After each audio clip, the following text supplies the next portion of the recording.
Hello friends. Welcome back to my channel economics with Deepti. आज की class में मैं आपके साथ डिस्कस करूंगी इंडियन इकोनॉमी का chapter 8 that is second green revolution. देखिए, अभी तक हम लोगों ने ग्रीन रेवोल्यूशन के बारे में तो पढ़ा है, बट यहाँ पे आपको समझना पड़ेगा कि ग्रीन रेवोल्यूशन और सेकेंड ग्रीन रेवोल्यूशन पे क्या डिफरेंसेस है। क्योंकि अगर एग्जाम में आप लोगों को सेकेंड ग्रीन रेवोल्यूशन के बारे में पूछा जाए तो आपको पता होना चाहिए कि किस तरीके से ये डिफरेंट है फ्रॉम ग्रीन रेवोल्यूशन। ठीक है, तो यहाँ पे सबसे पहले जब हम लोगों ने लास्ट लेक्चर में ग्रीन रेवोल्यूशन डिस्कस किया था तो मैंने आप लोगों को क्या बोला था कि ग्रीन रेवोल्यूशन गवर्नमेंट ने 1960s में ग्रीन रेवोल्यूशन लाया। ये टेक्निक क्या थी जिसमें हम लोग क्या फोकस कर रहे थे, हम लोग फोकस कर रहे थे कि हमारा जो एग्रीकल्चर है वहां पे प्रोडक्टिविटी इनहैंस हो सके, सो दैट हमारे यहाँ पे इकोनॉमी में जो फूड क्राइसिस का प्रॉब्लम है वो खत्म हो और हम फूड सिक्योरिटी की तरफ मूव कर सकें। हमारा ऑब्जेक्टिव का क्या था? To move towards the food security. हम लोग फूड सिक्योरिटी की तरफ जाना चाहते थे और फूड क्राइसिस के प्रॉब्लम को खत्म करना चाहते थे। क्योंकि आप लोगों के साथ मैंने वहां पे भी डिस्कस किया था कि 1960s का टाइम इस तरीके का टाइम था जहां पे हमारा हमारी जो इकोनॉमी थी वो बहुत अच्छी नहीं थी। द रीजन भी हम लोग दो वॉर्स पे गिरे हुए थे। 1962 में इंडो इंडो चाइना वॉर हुई और 1965 में इंडो पाक वॉर हुई, जिसकी वजह से हमारी इकोनॉमी ने बहुत बैडली सफर किया और हमें कहीं ना कहीं हमें इंपोर्ट के लिए किस पे डिपेंड होना पड़ रहा था? हमें डिपेंड होना पड़ रहा था ऑन यूएस। यूएस से हम लोग क्या इंपोर्ट कर रहे थे? PL 480 wheat. ये एक स्कीम थी जिसके अंदर यूएस गवर्नमेंट क्या करती थी, सब्सिडाइज रेट्स में प्रोवाइड करती थी wheat to the developing world. तो यहाँ पे इस स्कीम से हम लोग क्या कर रहे थे, हम लोग इंपोर्ट करते थे वीट, लेकिन ये जैसे ही यूएस हम पे सैंक्शन लगाता, वीट जो था उसका इंपोर्ट स्टॉप हो जाता। और यूएस ने हमें बोला एक टाइम पे कि आपको मैं सब्सिडाइज रेट्स में वीट प्रोवाइड नहीं करूंगा, अगर आपको परचेज करना है तो आपको मार्केट रेट में परचेज करना पड़ेगा। और हमारे पास इतना सफिशिएंट अमाउंट नहीं था कि हम मार्केट रेट पे परचेज कर सके। तो हम लोगों को कहीं ना कहीं ये जो इंपोर्ट की प्रॉब्लम थी, जो हम इंपोर्ट कर रहे थे फूड, हमें उससे निकलकर सेल्फ सफिशिएंसी की तरफ बढ़ने की जरूरत थी। तो इसी प्रॉब्लम को टारगेट किया गया under the concept of green revolution. और ये कब आया? 1960s 1970s में। अब मैंने आप लोगों के साथ जब ग्रीन रेवोल्यूशन डिस्कस किया था तो मैंने उस समय आप लोगों को क्या बोला कि अंडर द ग्रीन रेवोल्यूशन हम लोग क्या बोलते हैं कि ग्रीन रेवोल्यूशन में क्या था, यहाँ पे हम यूज करते थे high yielding variety seeds, fertilisers use करते थे, पेस्टिसाइड्स यूज करते थे, जिसकी मदद से होता क्या था, हमारी एग्रीकल्चर में प्रोडक्टिविटी इनहैंस हो रही थी और फूड सिक्योरिटी हमारी कहीं ना कहीं हम अचीव कर रहे थे, जो ऑब्जेक्टिव था ग्रीन रेवोल्यूशन का। लेकिन because of the use of fertiliser, because of the use of pesticide, because of the use of other chemicals like weedicide, हम लोगों को क्या हो रहा था, हम लोग हमारा जो एग्रीकल्चरल लैंड था वहां पे केमिकल्स जो थे वो बहुत ज्यादा यूज हो रहे थे। जब केमिकल्स बहुत ज्यादा यूज हो रहे थे तो हम लोग क्या बोल रहे थे, हम लोग एग्रीकल्चर तो कर रहे थे बट लेटर ऑन हम लोगों ने फाइंड आउट किया कि ये जो एग्रीकल्चरल प्रैक्टिस है वो सस्टेनेबल नहीं है। वो क्या कर रही है? वो हार्म कर रही है, वो नुकसान कर रही है हमारे एग्रीकल्चर को, वो हमारे इन्वायरमेंट को नुकसान कर रही है। It is not environmental friendly. तो यहाँ पे एक तो ये प्रॉब्लम देखा गया। दूसरा, 1980s में गवर्नमेंट ऑफ इंडिया ने बहुत सारी सब्सिडीज दी इस ग्रीन रेवोल्यूशन के लिए एग्रीकल्चर फार्मर्स को। क्यों दी? बिकॉज आपको पता है यहाँ पे इरिगेशन जो था, it was also one of the factor in green revolution. तो लोग क्या करते थे, यहाँ पे अपने पंप्स को ओपन करके रखते थे जिससे बहुत ज्यादा पानी का वेस्टेज हो रहा था। हमारी जो लैंड थी वहां पे सैलिनिटी बहुत ज्यादा हो रही थी, क्योंकि जो फार्मर्स थे वो लोग क्या करते थे, वो पानी को खोल कर चले चले जाते थे। तो हमारा न्यूट्रिएंट लॉस हो रहा था और हमारा जो एग्रीकल्चरल लैंड था वो टर्न हो रहा था टुवर्ड्स बैरन लैंड। तो ये सब हमें प्रॉब्लम देखने को मिली। तो ये सब प्रॉब्लम्स देखने की वजह से हम लोगों ने क्या देखा, हमने बोला ऑल्दो फूड सिक्योरिटी समझ आता है कि फूड सिक्योरिटी एक ऑब्जेक्टिव है हमारा, लेकिन अलोंग विथ फूड सिक्योरिटी हमें दूसरा फोकस किस पे करना है? हमें सस्टेनेबिलिटी पे फोकस करना है। हमें ये फोकस करने की जरूरत है कि जो हमारा एग्रीकल्चर होगा वो कैसा होना चाहिए, वो सस्टेनेबल होना चाहिए, हमारे इन्वायरमेंट को वो नेगेटिवली इम्पैक्ट नहीं करना चाहिए। और अगर हम एग्रीकल्चर के लैंड के बारे में बात करें तो हमारी एग्रीकल्चर प्रैक्टिस ऐसी होनी चाहिए जो लैंड को फर्टाइल रखे, जो लैंड को बैरन ना करे, क्योंकि अगर बैरन कर दिया लैंड को, आप आज तो उससे बहुत ज्यादा प्रोड्यूस कर रहे हो, समझ आ रहा है, लेकिन व्हाट अबाउट आफ्टर 5 ईयर और 10 ईयर, या जो भी टाइम जब लैंड क्या हो जाएगी, फर्टाइल से चेंज होकर बैरन हो जाएगी, तो उस समय हम क्या बात करेंगे? तो इस समय जो सेकेंड ग्रीन रेवोल्यूशन थी वहां पे अलोंग विथ फूड सिक्योरिटी हम लोग क्या बात करना स्टार्ट हुए? हम लोग बात करना स्टार्ट हुए सस्टेनेबिलिटी पे। यहाँ तक समझ आया? क्लियर? और जितनी और प्रॉब्लम्स थी इन द ग्रीन रेवोल्यूशन हमने उसको भी टारगेट करने की कोशिश की in the second green revolution. अब आप में से काफी लोग सोच रहे होंगे अभी इसके अलावा हमें क्या प्रॉब्लम्स देखने को मिलती है? देखिए, इसके अलावा हम लोगों को क्या देखने को मिल रहा था? जब मैंने आपके साथ ग्रीन रेवोल्यूशन डिस्कस किया तो वहां पे हमें क्या चाहिए? हमारा जो फार्मर है उसको क्या चाहिए था? उसको क्रेडिट चाहिए था, उसको लोन चाहिए था। अब लार्ज फार्मर्स के लिए, जो बिग फार्मर्स थे, उनके लिए लोन को एक्वायर करना बहुत आसान था। वो ऑर्गेनाइज्ड बैंकिंग सिस्टम में जाकर क्या करते थे? लोन चाहिए वो ले लेते थे। लेकिन what about the small farmer? Small farmer को जो हमारा ऑर्गेनाइज सेक्टर था वो लोन प्रोवाइड करने के लिए बिलिंग ही नहीं होता था, तो वो कहाँ जाएंगे लोन्स के लिए? उनको जाना पड़ता था अनऑर्गेनाइज सेक्टर। अनऑर्गेनाइज सेक्टर का मतलब मनी लेंडर हो गया। तो मनी लेंडर के पास जब वो जाते थे लोन लेने, तो कहीं ना कहीं प्रोसेस क्या हुआ? उनकी लैंड के लिए मॉर्टगेज रख के मनी लेंडर ने उनको लोन प्रोवाइड किया। बट आफ्टरवर्ड्स क्या होगा? जो मनी लेंडर है उसके पास उसकी लैंड आ जाएगी और उसके पास ओनरशिप राइट्स भी खत्म हो गए। तो यहाँ पे जो स्मॉल फार्मर थे वो क्या हो रहे थे? वो बहुत ज्यादा एक्सप्लॉइट हो रहे थे in the hands of money lenders, in the hands of landlords. Clear? तो यहाँ पे हम लोग ग्रीन रेवोल्यूशन के टाइम ये प्रॉब्लम भी फेस करते हैं, और दो गवर्नमेंट ने बहुत सारे एफर्ट्स किए, लेकिन कहीं ना कहीं हमें क्या देखने को मिलता है? Divide between the small and the large farmers. तो इन तरीकों की प्रॉब्लम्स को भी हम लोगों ने टारगेट करने की कोशिश की in the second green revolution.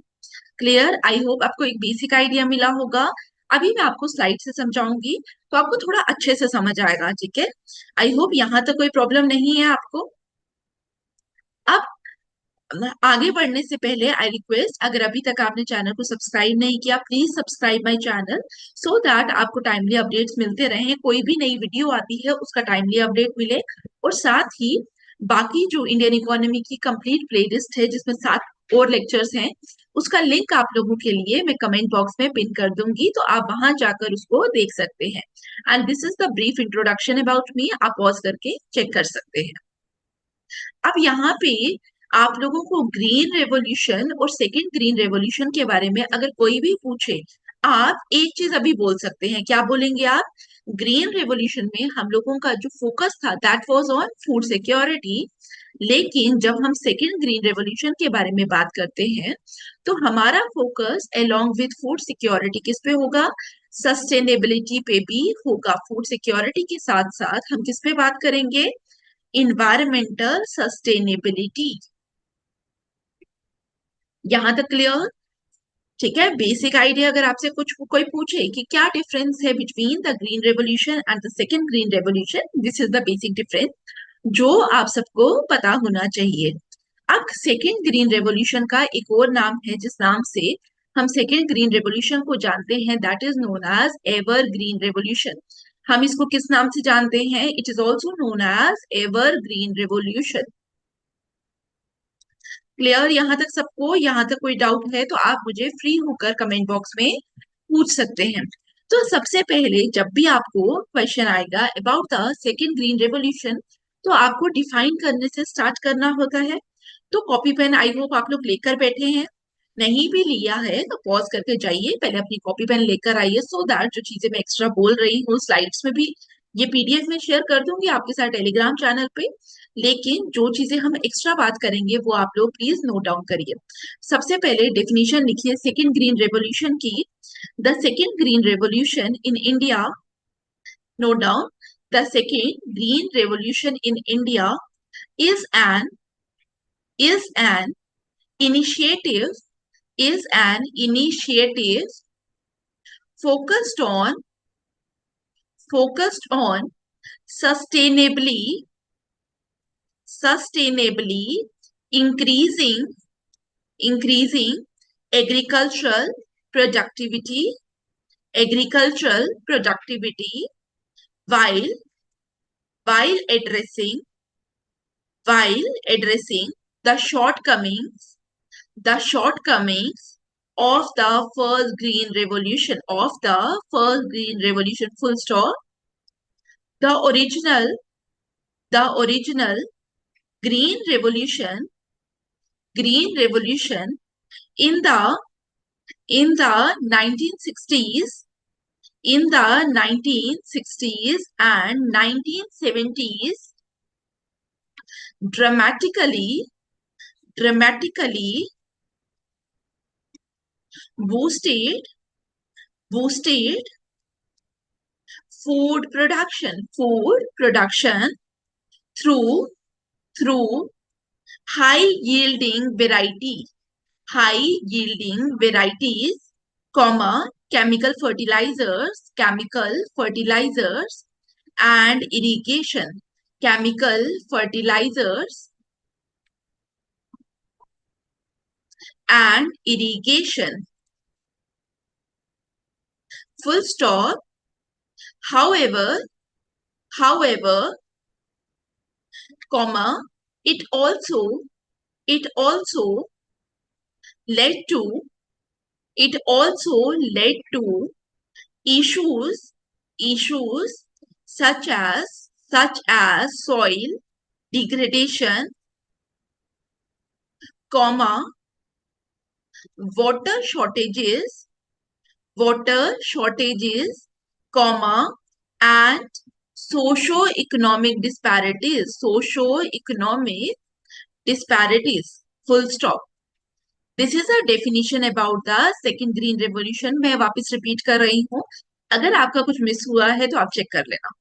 The second green revolution the second green revolution in India is an initiative focused on sustainably increasing agricultural productivity while addressing while addressing the shortcomings of the green revolution, of the first green revolution, full stop. The original green revolution in the 1960s and 1970s dramatically boosted food production through high yielding varieties, comma, chemical fertilizers and irrigation, full stop. However, it also led to issues such as soil degradation, water shortages and socio-economic disparities, full stop. I hope आप सबने लिखा होगा। अब यहाँ पे जब देखा गया कि फर्स्ट ग्रीन रेवोल्यूशन में ये सारा प्रॉब्लम आ रहा था कि हम लोगों को यहाँ पे फूड सिक्योरिटी की तरफ तो हम जा रहे हैं, हमारा एग्रीकल्चर प्रोडक्शन तो बढ़ रहा है, लेकिन जब ये सारी प्रॉब्लम्स देखी गई तो 2004 में, ये लिख लेना, तो 2004 में क्या हुआ, इन 2004 the government appointed a committee, committee का नाम क्या है, कमीशन, गवर्नमेंट ने कौन सी कमीशन अपॉइंट की, national commission of farmers with a mandate to bring the second green revolution in India। अब यहाँ पे क्या था, यहाँ पे फिर से वही बात हम करेंगे कि गवर्नमेंट चाहती थी कि हमारा एग्रीकल्चर प्रोडक्टिविटी इनहेंस करे, लेकिन हम जो भी करें सस्टेनेबली करें। तो डेफिनेशन आपको समझ आ गई। कि यहाँ पे और वहां पे जो डिफरेंस है उसी को हम लोग लेकर डेफिनेशन लिखेंगे। अगर आपको डेफिनेशन में प्रॉब्लम आएगी, एक दो बार आप पढ़ना, आपको क्लियर हो जाएगा। अदर देन दिस, आप साथ में अपनी कहीं और बुक से पढ़ रहे हैं, आपको अपनी डेफिनेशन पसंद आ रही है, आप वो भी लिख सकते हैं। ऑब्जेक्टिव्स क्या थे सेकेंड ग्रीन रेवोल्यूशन के? नंबर वन, मैंने आपको क्या बोला, चाहे हम फर्स्ट ग्रीन रेवोल्यूशन की बात करें, चाहे हम सेकेंड ग्रीन रेवोल्यूशन की बात करें, हम लोग किसके बारे में बात करेंगे? हम इंक्रीजिंग एग्रीकल्चरल प्रोडक्टिविटी के बारे में बात करेंगे। ठीक है, तो यहाँ पे भी हमने उसी के बारे में बात की। ग्रीन रेवोल्यूशन जब 1960 से 1970 के टाइम पे आया, हम लोगों ने क्या देखा कि हमारी जो फार्मिंग प्रैक्टिसेस थी वो बहुत ज्यादा अच्छी नहीं थी। लेकिन in the case of second green revolution, sorry, in the case of first green revolution, अब मैनुअल प्रैक्टिसेस से, मैनुअल टेक्निक से हम लोग कहाँ शिफ्ट हुए? हम मॉडर्नाइज टेक्निक्स पे शिफ्ट हुए, जहाँ ट्रैक्टर्स को यूज करना स्टार्ट किया एंड सो ऑन। अब ग्रीन रेवोल्यूशन आया तो वहां पे हमने हाई यील्डिंग वैरायटी सीड्स लाए, हम लोग इरिगेशन के ऊपर फोकस करना स्टार्ट किया, सो दैट जो हमारी मॉनसून के ऊपर बहुत ज्यादा डिपेंडेंसी है उसको हम लोग बीट कर सके और हम अपनी प्रोडक्टिविटी को इनहांस कर सके। अब हम फर्स्ट ग्रीन रेवोल्यूशन की फेज से कहाँ पे आ गए? सेकेंड ग्रीन रेवोल्यूशन पे। सेकेंड ग्रीन रेवोल्यूशन में हम लोगों ने क्या देखा? हमने देखा कि इन case of first green revolution हम लोग हाई यील्डिंग वैरायटी सीड्स पे आ रहे हैं, वो हम लोगों ने ये यहाँ पे भी इंटैक्ट रखा। इसके अलावा हम केमिकल्स को यूज कर रहे थे, केमिकल्स इन द सेंस जैसे फर्टिलाइजर्स हो गया, लेकिन ये केमिकल कहीं ना कहीं हमारी जो लैंड थी उसकी क्वालिटी को डिग्रेड कर रहे थे। तो अब in case of second green revolution अब बोला गया कि instead of these chemical fertilisers हम लोगों को क्या करना चाहिए? हमें कहीं ना कहीं ऑर्गेनिक की तरफ जाना चाहिए। इन्होंने ये नहीं बोला कि कंप्लीटली आप केमिकल्स को छोड़ दीजिए, बट यहाँ पे बोला गया कि हमें इसको क्या करना चाहिए? हमें रिड्यूस करना चाहिए और हमारी जो फार्मिंग प्रैक्टिसेस होनी चाहिए वो क्या होनी चाहिए? वो ऑर्गेनिक फार्मिंग होनी चाहिए। और दूसरा, जब हम लोग फर्स्ट ग्रीन रेवोल्यूशन के बारे में बात कर रहे थे तो इरिगेशन भी एक कंपोनेंट था फर्स्ट ग्रीन रेवोल्यूशन का। लेकिन अलोंग विद इरिगेशन प्रॉब्लम क्या आ रही थी? गवर्नमेंट ने फार्मर्स को सब्सिडी प्रोवाइड की इलेक्ट्रिक पंप्स के ऊपर, जो पंप खोल कर चले जाते थे फार्मर, जिसकी वजह से क्या होता था? हमारी जो लैंड थी वो बहुत ज्यादा डिग्रेड होती गई, क्योंकि न्यूट्रिएंट लॉस होना लगा, हमारी लैंड सेलाइन होने लगी। तो यहाँ पे क्या प्रॉब्लम हमें देखी कि इरिगेशन जो है हम बहुत ज्यादा पानी को यूज नहीं कर सकते। तो अब इरिगेशन तो करनी थी क्योंकि पानी तो चाहिए ना प्लांट्स को। तो यहाँ पे बोला गया आप टेक्निक चेंज करिए, जैसे स्प्रिंकलर इरिगेशन को यूज करने के लिए यहाँ पे बोला गया। क्लियर? अब हम लोग 1960 से जब 2004 तक आ रहे हैं, 2004 में हमारा क्या आ रहा है? Second green revolution. तो 2004 के फेज में आपको क्या देखने को मिला कि पॉपुलेशन भी ग्रो कर रही है। तो हमारी जो पॉपुलेशन भी ग्रो कर रही है तो हमारा प्रोडक्शन किसके हिसाब से होना चाहिए? किसके अकॉर्डिंग होना चाहिए? It is in according with the population growth rate. Production तो हमारा उतना होना चाहिए। तो यहाँ पे बोला गया कि एंश्योर कि आपकी जो फूड सप्लाई है वो एडिक्वेट हो फॉर ग्रोइंग पॉपुलेशन। क्लियर? यहाँ तक किसी को डाउट? अगर फिर भी आपको डाउट है, मैं आपको बार बार बोलती हूँ, आप फ्री होकर मुझे कमेंट बॉक्स में पूछ सकते हैं। क्लियर यहाँ तक? अब की फोकस एरिया के बारे में हम बात करेंगे। जब हम की फोकस एरिया के बारे में बात करते हैं, सबसे पहले दिमाग में क्या आएगा? Sustainable agriculture. जहां पे भी क्लास अटेंड कर रहे हैं बोल के पढ़िए, क्या आएगा दिमाग में? Sustainable agriculture. आप जब हम सस्टेनेबल एग्रीकल्चर के बारे में बात कर रहे हैं तो हम लोग किसके बारे में बात करेंगे? हम टेक्निक्स के बारे में बात करेंगे, लाइक ऑर्गेनिक फार्मिंग। आप लोग आज की डेट में बहुत कुछ सुनते होंगे ऑर्गेनिक फार्मिंग के बारे में। इसके अलावा एग्रो फॉरेस्ट्री के बारे में बात की जाती है कि एग्रीकल्चर और फॉरेस्ट को इकट्ठे भी किया जा सकता है। आपको पूरे पूरे फॉरेस्ट को क्लियर करने की जरूरत नहीं है, क्योंकि जब ग्रीन रेवोल्यूशन 60s 70s के फेज में आया तो एग्रीकल्चर प्रैक्टिस करने के लिए वहां पे क्या बोला गया? पूरे पूरे फॉरेस्ट को खत्म करिए। बट यहाँ पे बोला गया कि इस तरीके से तो हमारा इन्वायरमेंट जो है वो खत्म हो जाएगा, तो हमारा फोकस किस पे होना चाहिए? ऑन एग्रो फॉरेस्ट्री, जहां पे अलोंग विद एग्रीकल्चर हम फॉरेस्ट को भी जो है वो इंटैक्ट रखेंगे, सो दैट हमारा जो इन्वायरमेंट है उस पे नेगेटिव इम्पैक्ट नहीं आए, अगर आए भी तो बहुत कम आए। क्लियर?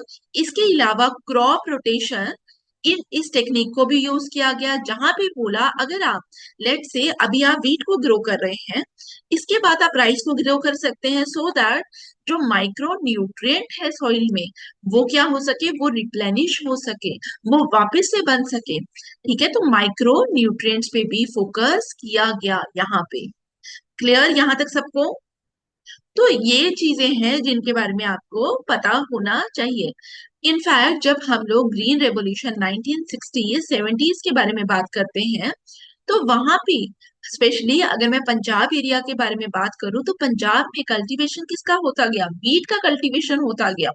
तो एक जैसी क्रॉप ही थ्रू आउट होती गई, और एक क्रॉप की प्रोडक्शन होने से प्रॉब्लम क्या आता है, जब एक ही तरह की क्रॉप रिड्यूस हो रही है तो लैंड को वापस से माइक्रो न्यूट्रिएंट्स को रिप्लेनिश होने का टाइम नहीं मिलता है। तो लैंड एक टाइम के बाद क्या हो जाएगी? बैरन हो जाएगी, जिसको हमें प्रोटेक्ट करना है। Number two is the technological advancement. यहाँ पे बोला गया कि हमें टेक्नोलॉजी पे फोकस करना पड़ेगा। टेक्नोलॉजी में मतलब आप लोग ड्रोन्स को यूज करिए, आप सैटेलाइट को यूज करिए। ठीक है, आप देखिए कि कहाँ पे आपकी लैंड जो है उन पे काम करने की जरूरत है। अदर देन दिस, यहाँ पे न्यूट्रिशन सिक्योरिटी सिक्योरिटी पे बात की, जिसमें से एक एग्जाम्पल आप लिख सकते हैं बायो फोर्टिफिकेशन में। बायो फोर्टिफिकेशन का क्या मतलब है कि हमारी जो क्रॉप्स है उस पे आप लोग क्या करिए, उस पे आप न्यूट्रिएंट्स को भी उस पे क्या करिए, आप अपनी क्रॉप्स को न्यूट्रिएंट रिच बनाइए, सो दैट जो हमारी कंट्री के अंदर माल न्यूट्रिशन की प्रॉब्लम है उसको हम लोग खत्म कर सके। जैसे आप यहाँ पे एग्जाम्पल दे सकते हैं iron fortified millet, vitamin A rich sweet potato, कि आपकी क्रॉप में अगर हम प्रॉपरली देखें तो आपकी क्रॉप में विटामिन ए नहीं है स्वीट पोटैटो में नेचुरली, लेकिन आपने क्या किया, आपने by using certain technology that is known as biofortification, आपने क्या किया, आपने स्वीट पोटैटो में विटामिन ए डाल दिया। अब आपकी जो क्रॉप है स्वीट पोटैटो की, वो अल्टीमेटली जब आप कंज्यूम करेंगे आपको वो विटामिन ए देगी। तो ये चीजों पे बात की गई। तो फूड सिक्योरिटी का जो प्रॉब्लम है आप उसमें ये भी लिख सकते हैं कि फूड सिक्योरिटी में यहाँ पे बोला गया कि न्यूट्रिएंट्स पे भी हमारा फोकस होना चाहिए, क्योंकि 1960s 70s में क्या था, खाने को ही नहीं था। हम लोग हंगर की प्रॉब्लम को फेस कर रहे थे। अब जब खाने के लिए कुछ नहीं है तो उस समय हम न्यूट्रिशन वैल्यू के ऊपर उतना ज्यादा एम्फोसिस नहीं कर रहे थे, बट इन द ईयर 2004 उस समय से के ऑनवर्ड्स बात होना स्टार्ट हुई कि यहाँ पे हमारा हंगर तो हम लोगों ने कहीं ना कहीं बीट कर लिया, लेकिन हमारा जो बच्चा है यहाँ के, जो हमारे पॉपुलेशन है वहां पे माल न्यूट्रिशन की प्रॉब्लम आ रही है। ठीक है, तो उसके लिए बायो फोर्टिफिकेशन की टेक्निक को यूज किया गया। Number three is the climate smart solution. अब आपको पता है कि जो मॉनसून है वो इरेटिक है। इरेटिक होने का मतलब कि वो बहुत अनइवन से हैं। ठीक है, आज आपको पता है कि मॉनसून होने वाला है, लेकिन हो सकता है 15 दिन डिले हो रहा है। तो आपकी क्रॉप जो आप अदरवाइज प्रिडिक्ट कर रहे थे कि 15 दिन अभी मॉनसून होने वाला है तो आपको सीड्स लगाने थे लेट से, तो यहाँ पे आप क्या है 15 दिन के बाद मॉनसून हो रहा है। ठीक है, तो अब आप लोग क्या करिए, अब आप सैटेलाइट का यूज करिए, अब आप ड्रोन्स का यूज करिए, सो दैट आपको चीजें पहले से पता हो। अब आपकी प्लानिंग होनी चाहिए इन द एग्रीकल्चर, कि आपका ना ही एफर्ट वेस्ट हो, ना ही आपकी मनी वेस्ट हो। क्लियर? तो क्लाइमेट स्मार्ट सॉल्यूशन में हम इन्हीं चीजों पे बात करते हैं। ठीक है, तो अभी मैं आप लोगों को लिखवाऊंगी भी गवर्नमेंट इनिशिएटिव्स क्या थे, कुछ एक्स्ट्रा पॉइंट्स मैं लास्ट में ऐड ऑन करवा दूंगी। चैलेंजेस एंड लिमिटेशंस पे बात करेंगे। अब यहाँ पे जब हम बात करते हैं, हमें क्रॉप यील्ड भी बढ़ानी है, हमें इन्वायरमेंट को भी ध्यान में रखना है, क्योंकि सस्टेनेबिलिटी पे बात कर रहे हैं। तो इस चीज को बैलेंस करना बहुत मुश्किल हो जाता है कि प्रोडक्टिविटी भी इनहेंस होनी चाहिए, क्योंकि प्रोडक्टिविटी इनहेंस करने के लिए काफी लोग कहते हैं कि हमें केमिकल फर्टिलाइजर्स पे आना पड़ेगा, ऑर्गेनिक फार्मिंग जो हमारी है वो हमें उतना ज्यादा प्रोडक्शन नहीं देती जितना हमें केमिकल वाला देगा। तो यहाँ पे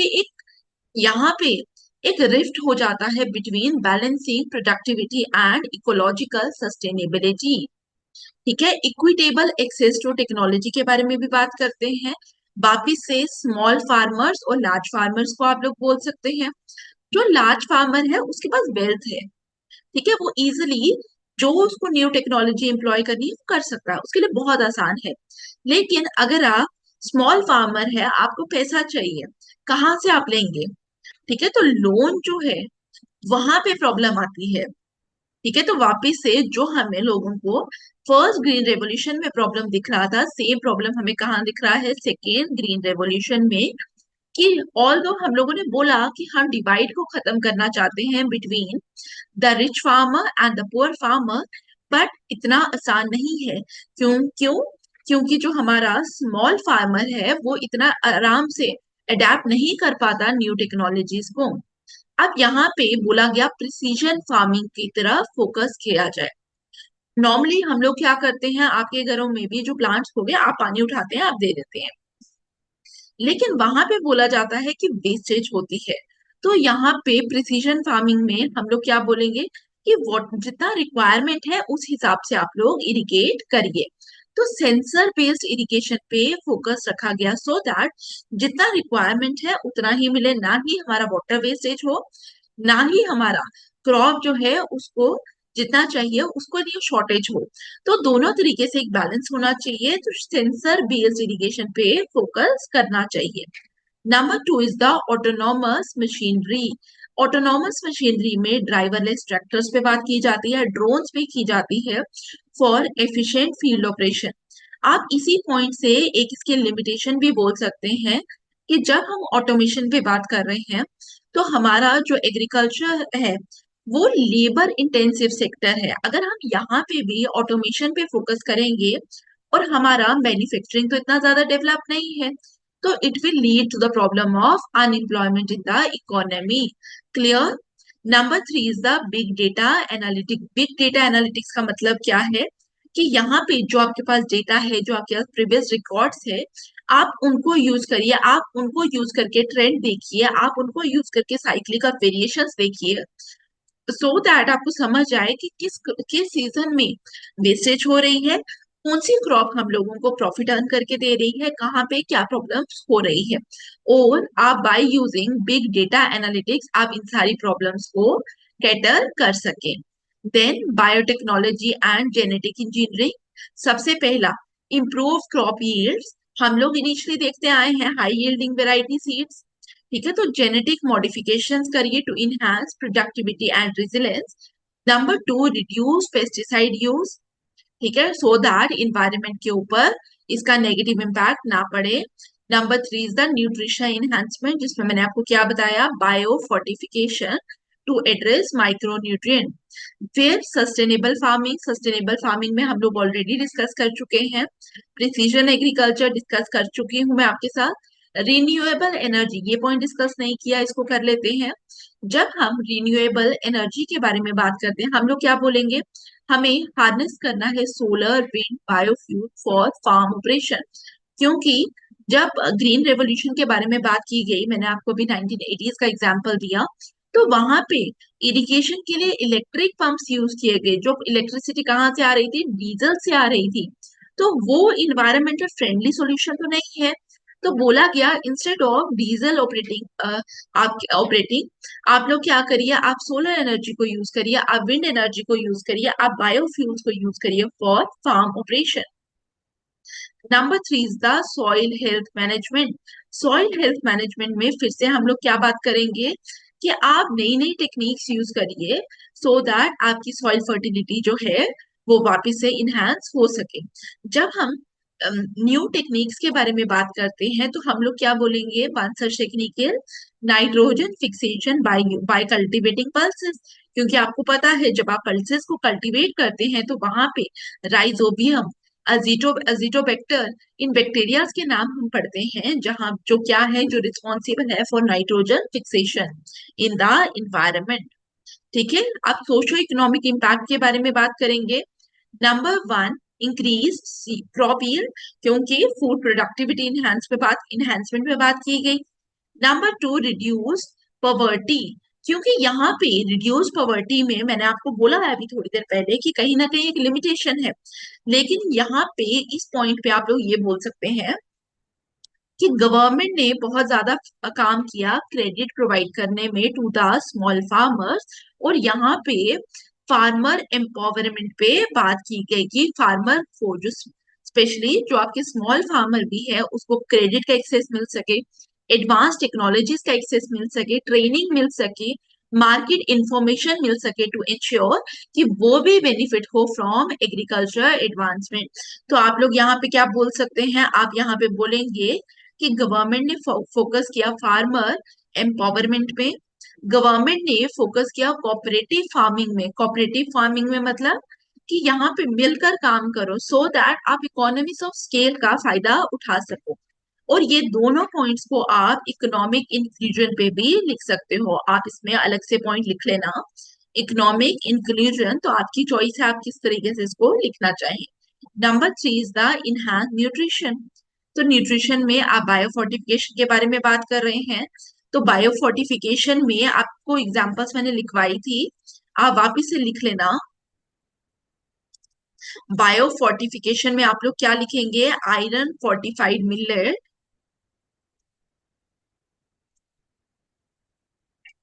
आपको बहुत सारी और एग्जांपल्स भी मिल जाएंगी, आप गूगल कर लेना। Vitamin A rich sweet potato, ठीक है, तो आप ये एग्जांपल्स दे सकते हैं। क्लियर यहां तक किसी को प्रॉब्लम? फिर एम्पावरिंग स्मॉल होल्डर फार्मर्स। अब यहाँ पे स्मॉल होल्डर फार्मर के लिए मैंने आपको पहले ही बोला इकोनॉमिक इंक्लूजन पे फोकस किया गया, ठीक है, और इनको भी जब एक्सेस मिल रहा है बेटर टेक्नोलॉजीज का, क्रेडिट का, तो अब ये लोग भी क्या कर सकते हैं, इम्प्रूव फार्मिंग टेक्निक्स को यूज कर सकते हैं सो दैट इनकी जो लैंड है वहां पे भी प्रोडक्टिविटी बढ़े। Number two is the diversified income stream. Diversified income streams में हम लोग क्या बोलेंगे कि जो आपके स्मॉल होल्डर्स हैं वो अडॉप्ट करेंगे कैश क्रॉप्स लाइफ स्टॉक, क्योंकि अगर आप लोगों ने ग्रीन रेवोल्यूशन देखा होगा, ग्रीन रेवोल्यूशन के टाइम मैंने आपको क्या बोला कि हम लोगों की जो इकोनॉमी थी वहां पे ब्रिटिशर्स ने जो कमर्शलाइजेशन ऑफ एग्रीकल्चर की पॉलिसी लाई थी उसकी वजह से फूड क्राइसिस जैसी प्रॉब्लम आ गई थी। तो इस प्रॉब्लम को हमें सॉल्व करना था इन ग्रीन रेवोल्यूशन। तो फूड क्राइसिस की प्रॉब्लम को सॉल्व करना था हमने कहाँ पे, ग्रीन रेवोल्यूशन पे। तो गवर्नमेंट क्या कर रही थी, गवर्नमेंट इस समय फूड के ऊपर फोकस कर रही थी, but in the case of second green revolution अब हम हंगर से बाहर आ चुके हैं, अब हमारे पास सफिशिएंट फूड प्रोडक्शन है। तो कहीं ना कहीं अब इनहांस किया गया, अब इनको पुश किया गया कि आप कैश क्रॉप्स पे भी फोकस करिए, आप लाइफ स्टॉक्स पे भी फोकस करिए सो दैट आपका जो लाइवलीहुड है वो अलग अलग स्ट्रीम से आए। अब इट्स नॉट लाइक दैट कि आप वीट के ऊपर ही फोकस करेंगे, अब आप कैश क्रॉप भी उगाइए, अब आप लाइफ स्टॉक के ऊपर भी फोकस करिए। And number three is the enhanced food security, ये हम बात कर चुके हैं।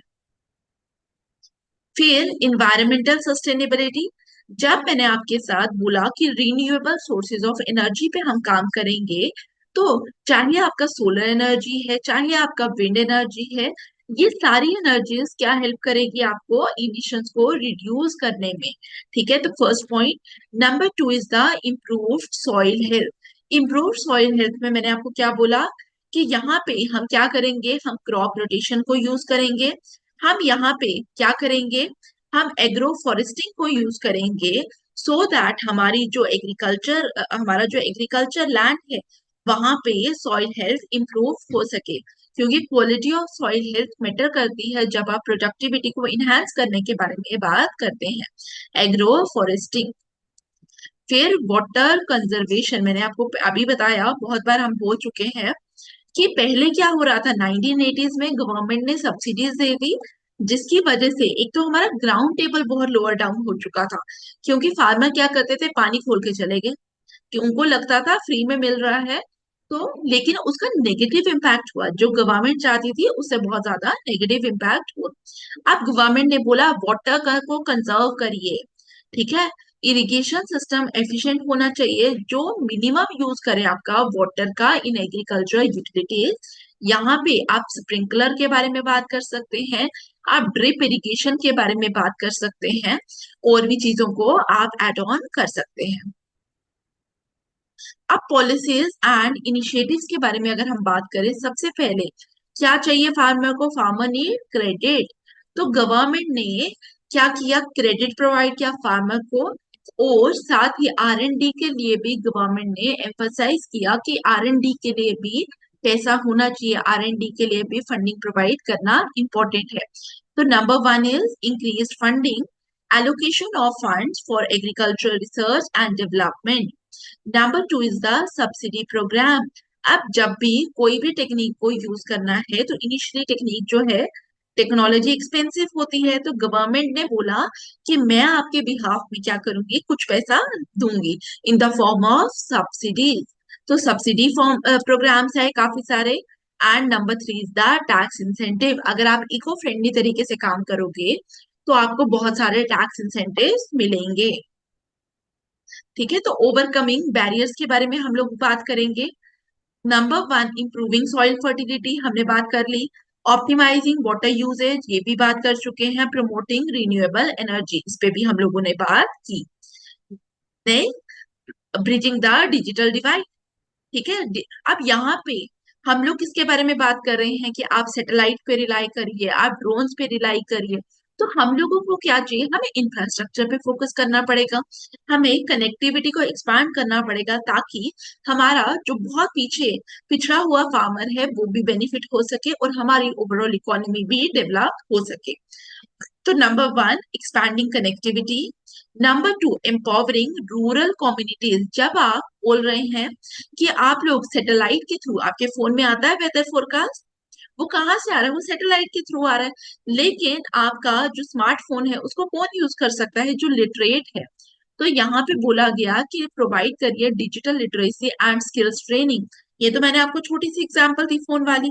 इसके अलावा भी अगर कोई ऐप है गवर्नमेंट की, उन सबको यूज करने के लिए हमें क्या प्रोवाइड करना पड़ेगा? हमें डिजिटल लिटरेसी प्रोवाइड करनी पड़ेगी, हमें स्किल ट्रेनिंग प्रोवाइड करनी पड़ेगी। ठीक है, number three is the innovating financing model. अब इनोवेटिंग फाइनेंसिंग मॉडल का मतलब क्या है कि आप लोग यहाँ पे कोऑपरेटिव फार्मिंग में फोकस करिए। ठीक है, आपको इकोनॉमीज ऑफ स्केल की वजह से ऑलरेडी, क्योंकि ऑलरेडी क्या हो जाएगा, कम कम पैसे देकर आप चीजों को एक्वायर कर पाएंगे। इसके अलावा अगर हम सब्सिडी के बारे में बात करें, गवर्नमेंट जो सब्सिडी दे रही है उसका एक नेगेटिव इम्पैक्ट ये आता है कि वो फिजिकल डेट को इंक्रीज करती है। तो ये भी कोई सस्टेनेबल सॉल्यूशन हमें देखने को नहीं मिलता। इसीलिए जब हम कोऑपरेटिव फार्मिंग के बारे में बात करते हैं, ठीक है, तो हम लोग क्या बोलेंगे कि ये वो सॉल्यूशंस है जहां पे क्या होगा, जहां पे आपका जो फार्मर है उसको बेनिफिट हो सकता है, और सॉल्यूशन जो है वो इकोनॉमी के लिए भी बेटर होना चाहिए। इसके अलावा आप एग्जांपल दे सकते हैं फसल बीमा योजना की। फसल बीमा योजना। इसके अलावा आप राष्ट्रीय कृषि बीमा योजना के बारे में लिख सकते हैं। क्या लिखेंगे? राष्ट्रीय कृषि बीमा योजना, कृषि बीमा योजना। ठीक है, तो इन चीजों के बारे में एग्जाम्पल्स आप दीजिए। क्लियर? फिर भी कोई डाउट है तो बताइए। Then promoting inclusive growth. Inclusive growth का मतलब क्या है? आप एम्पावर करिए स्मॉल होल्डर फार्मर को, और इंफ्रास्ट्रक्चर इंप्रूव करिए सो दैट हमारा जो फार्मर है उसको आफ्टर हार्वेस्टिंग भी नुकसान नहीं हो। ठीक है, क्योंकि क्या होता है बेसिकली, आपके फार्मर ने प्रोडक्शन कर दी, अब फार्मर ने प्रोडक्शन की, तो यहाँ पे आता है आपका मिडल मैन, क्योंकि फार्मर के पास कोई भी स्टोरेज फैसिलिटी नहीं है।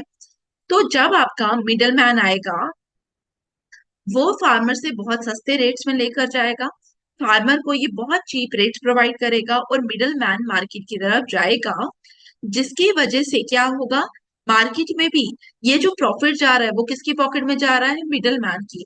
हमारा फार्मर और हमारा जो कंज्यूमर है वो दोनों लॉस में है। प्रॉफिट किसको हो रहा है? प्रॉफिट हो रहा है हमारा मिडल मैन को। अगर आप आज की रेट पे मार्केट में जा रहे हैं, आपको दिख रहा है आपके वेजिटेबल है, आपका फ्रूट है, यहाँ पे आपको बहुत हाई इन्फ्लेशन देखने को मिलेगा। अब ये इन्फ्लेशन जो आपको देखने को मिल रहा है, इतना रेट फार्मर के पास नहीं जा रहा, ये रेट्स किसके पास जा रहे हैं? It is with the middle man. ठीक है, तो हमारा जो फार्मर है वो भी नुकसान में, क्यों नुकसान में है? बिकॉज उसके पास स्टोरेज फैसिलिटी नहीं है, उसके पास इतना ज्यादा अच्छा एक्सेस नहीं है कि वो मार्केट की तरफ आ सके। और 2004 के अंदर आप सोचिए कि ये प्रॉब्लम कितनी बड़ी होगी। तो इसीलिए इस पॉलिसी के अंदर बोला गया कि फार्मर को डायरेक्ट कनेक्ट करिए मार्केट के साथ। ठीक है, आप लोगों ने पढ़ा भी होगा, एग्रीकल्चर मार्केटिंग के बारे में पढ़ा होगा, ये मैं आपको लेटर ऑन पढ़ाऊंगी, आपको और अच्छे से चीजें समझ आएगी। तो ट्रांसपोर्टेशन पे फोकस करना इंपॉर्टेंट है।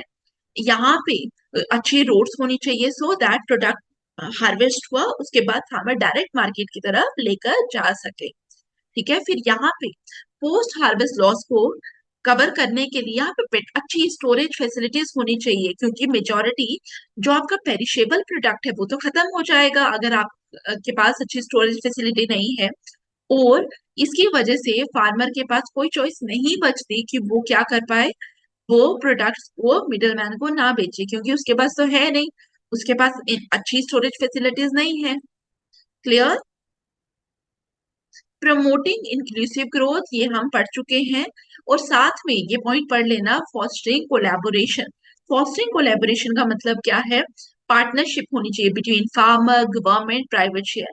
फॉर एग्जाम्पल, अगर हम लेस के बारे में बात करें, लेस क्या करता है? लेस कॉन्ट्रैक्ट फार्मिंग करता है अपने फार्मर के साथ, कि क्योंकि उसको क्या चाहिए? उसको स्पेशल टाइप के पोटैटो चाहिए, स्पेशल टाइप के पोटैटो चाहिए। तो इस तरीके से क्या होता है, यहाँ पे अगर आप देखेंगे फार्मर के बीच में और एक लेस क्या है, इट्स अ प्राइवेट प्लेयर, उनके बीच में क्या है? एक पार्टनरशिप है। तो इस इन कोलैबोरेशंस को बढ़ाना चाहिए सो दैट मिडल मैन का रोल एलिमिनेट हो सके। और अगर लेस वाले के पास कोई बेटर टेक्नोलॉजी है जिससे वो specific type of potato develop हो रहा है, तो वो शेयर करेगा फार्मर के साथ, क्योंकि खेती के लिए तो उसको फार्मर ही चाहिए ना। तो इस तरीके से जो फार्मर है उसके पास नॉलेज आएगा, उसकी जो स्किल्स है वो इम्प्रूव करेगी। ठीक है, अब यहाँ पे हम लोग किसके बारे में बात कर रहे हैं? हम लोग सेकेंड ग्रीन रेवोल्यूशन पे। हम ये नहीं बोलते कि ग्रीन रेवोल्यूशन से पहले की तरफ आप जाइए, ग्रीन रेवोल्यूशन से पहले हम जिस तरीके से प्रोडक्शन कर रहे थे कि आप भी आज की डेट पे वैसे प्रोडक्शन करिए, हम ऐसा नहीं बोलते। हम क्या बोलते हैं कि आप ट्रेडिशनल को कंबाइन करिए मॉडर्न के साथ, आप ब्लेंड करिए ओल्ड एंड न्यू का। तो ट्रेडिशनल प्लस मॉडर्न दोनों टेक्निक्स की हेल्प से आप लोग देखिए, क्योंकि ट्रेडिशनली अगर आज आज की डेट में आप देखिए कंपोस्ट मेकिंग पे, ठीक है, होम एवन घरों में भी कंपोस्ट के ऊपर बहुत ज्यादा फोकस किया जा रहा है। आप काफी सारे पेजेस देखेंगे, काफी सारे व्लॉगर्स देखेंगे, जैसे पीपल बाबा है, वो लोग क्या करते हैं, वो इन्हीं ट्रेडिशनल चीजों पे फोकस करते हैं। तो एक तो उससे वेस्ट रिड्यूस हो रहा है, और साथ ही क्या हो रहा है, उससे हमारा जो एग्रीकल्चर है उसको अच्छे न्यूट्रिएंट्स मिल रहे हैं, हमारी प्रोडक्टिविटी अच्छी हो रही है, हमारे जो क्रॉप है जो आपके घर में आएगी उसमें न्यूट्रिशन वैल्यू ज्यादा होगी। तो यहाँ पे ये क्या है, ये हमारा ट्रेडिशनल वे है। लेकिन इसके साथ जहां पे हमें लग रहा है सैटेलाइट को यूज करना, satellite is not your traditional way of agriculture, तो वहां पे हम मॉडर्न वे को भी यूज कर रहे हैं in the form of satellite. तो हम लोग यहाँ पे क्या कर रहे हैं, ब्लेंडिंग ओल्ड एंड न्यू। ठीक है, हमारी अगर कोई इंडिजीनियस एक्सपर्टीज है हमें उसको क्या करना चाहिए, हमें उसको रिस्पेक्ट करना चाहिए। फिर फॉस्टरिंग पब्लिक प्राइवेट पार्टनरशिप, जिसमें आप लोग क्या बोलेंगे, लेवरेज एक्सपर्टीज। ठीक है, government resources private sector innovation को कंबाइन करना चाहिए सो दैट हमारा एग्रीकल्चर इकोनॉमी बेनिफिट हो सके। फिर इंसेंटिवाइज कोलेबोरेशन, स्ट्रीमलाइन रेगुलेशन। ठीक है, ये वही पॉइंट्स रिपीट हो गए। Then continuous innovation and adaptation. आप देखिए आर एंड डी जो है वो बहुत इंपॉर्टेंट है, और आर एंड डी के ऊपर अच्छा खासा पैसा इन्वेस्ट होना चाहिए सो दैट आपको पता चले कि आप किस तरीके से इन्वायरमेंट और एग्रीकल्चर दोनों को लेकर चल सकते हैं इन अ बेटर वे। ठीक है, तो आपका किस पे फोकस होना चाहिए, ऐसी टेक्नोलॉजीज के ऊपर आप लोग इन्वेस्ट करिए जो वाटर कंजर्वेशन की तरफ जाए, जो हमारा क्रॉप रोटेशन की तरफ जा रही है, रिन्यूएबल एनर्जी को यूज करने में हमारा हमें फोकस कर रही है। फिर empower small small holder farmer हम पढ़ चुके हैं। ठीक है, तो आप लोगों को आई होप समझ आया। अब यहाँ पे कुछ एक्स्ट्रा पॉइंट्स है जो मैं अभी आपको लिखवाऊंगी। ठीक है, प्लीज नोट डाउन। ठीक है, अगर आप लोगों को सेकेंड ग्रीन रेवोल्यूशन के बारे में कोई पूछ रहा है, second green revolution it is also known as ever green revolution. तो फर्स्ट पॉइंट आप क्या बोलोगे? सेकेंड ग्रीन रेवोल्यूशन को हम लोग क्या बोलते हैं? Ever green revolution. ठीक है, हम यहाँ पे अलोंग विथ फूड सिक्योरिटी हम किसके बारे में बात करेंगे? हम इन्वायरमेंट के बारे में बात करेंगे, हम सस्टेनेबल एग्रीकल्चर के बारे में बात करेंगे। क्लियर? यहाँ तक सबको समझ आया? जब आप सस्टेनेबिलिटी के बारे में बात करते हो तो आपके दिमाग में क्या आता है? आपके दिमाग में आएगा ऑर्गेनिक फार्मिंग, आपके दिमाग में आएगा एग्रो फॉरेस्ट्री,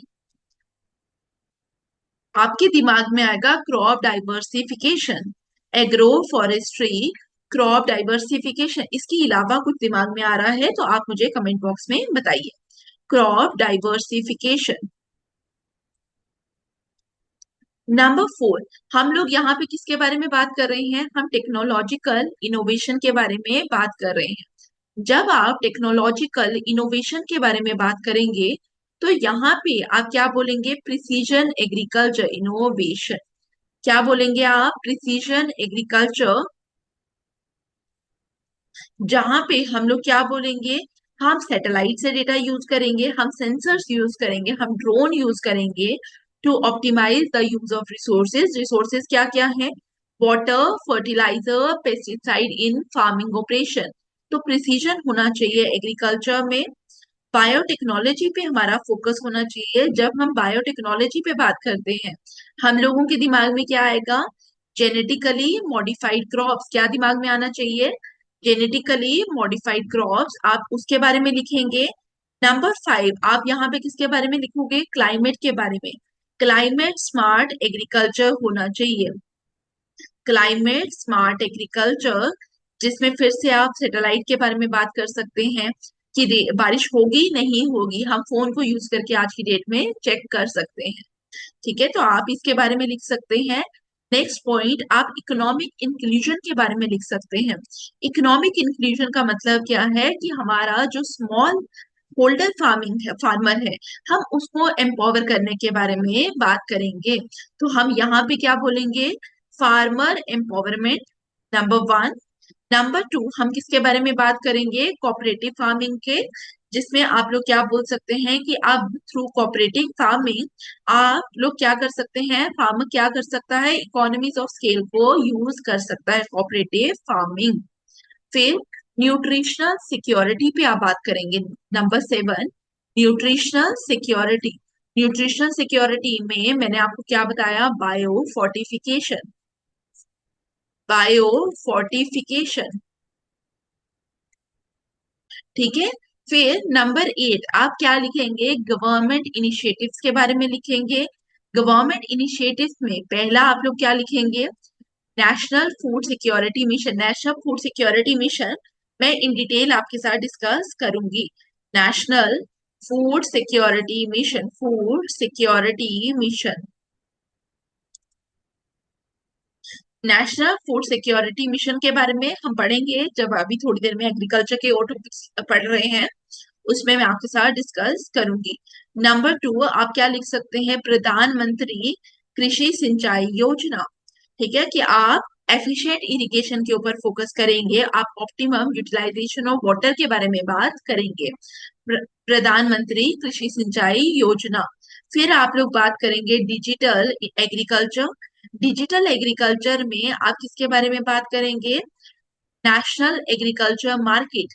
जब डिजिटल लिख लिया तो नेशनल एग्रीकल्चर मार्केट में हम क्या लिखेंगे? E stands for electronic. Electronic national agriculture market.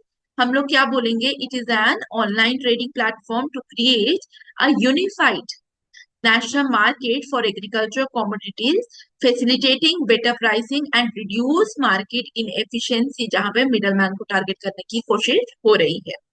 ठीक है, तो ये भी हम पढ़ेंगे जब एग्रीकल्चर मार्केटिंग के बारे में पढ़ेंगे। फिर आप लोग क्या लिख सकते हैं? डिजिटल लिटरेसी के बारे में लिख सकते हैं।